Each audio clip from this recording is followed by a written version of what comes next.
एतिकी दिन पाई जेल गले पुष्पा गणी गणी एबे एतिकी दिन जेल रे राति काटिबे अल्लू अर्जुन। पुलिस लगाई सांघातिक धारा, कोर्ट भी नेले बड़ कार्यानुष्ठान। अल्लूंको पाई काल हेला फैंस को भल पाइबा।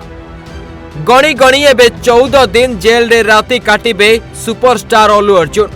पुष्पांकु एबे 14 दिन विचार विभागीय हाजत को पठाइले नामपल्ली कोर्ट। बीएनएस रो धारा 105 धारा 118(1) रे पुलिस मामला रुजु करिथिला।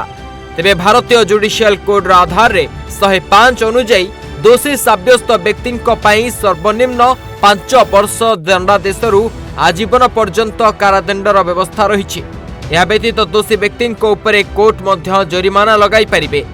तेबे हैदराबाद रो संध्या सिने हॉल रे पुष्पा 2 प्रीमियर रे पुलिस को न जणाई अल्लू पहुंची जाइथिले। हैदराबाद रो शो थिएटर निकट रे होइथिबा इवेंट रे दला चकटा परिस्थिति होइथिला। एथिरे रेवती नामक जने महिलांकर मृत्यु होइथिला।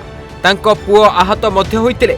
ए दुर्घटना परे Allu Arjun social media platform X रे एक वीडियो पोस्ट करी क्षमा मागिथिले एवं महिलांक परिवार को 25 लाख टंका आर्थिक सहायता मध्य घोषणा करिथिले।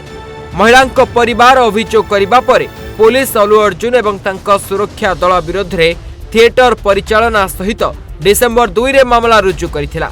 ए मामला भारतीय जुडिशियल कोड अथवा बीएनएस रो धारा 105 एवं 118(1) अनुଯାयी पंजीकृत होइतिला।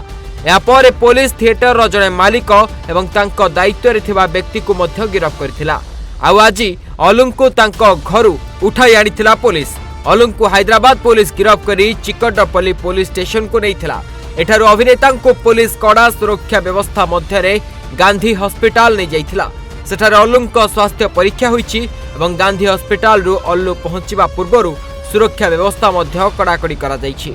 अल्लूंको प्रशंसक प्रिय अभिनेता को छाड़िबा पाई जेमिति कोनोसी प्रकार उत्तेजना सृष्टि न करंतु सेथि पाई पुलिस मध्य समस्त व्यवस्था करिथिला। Bureau report, Odisha Bhaskar.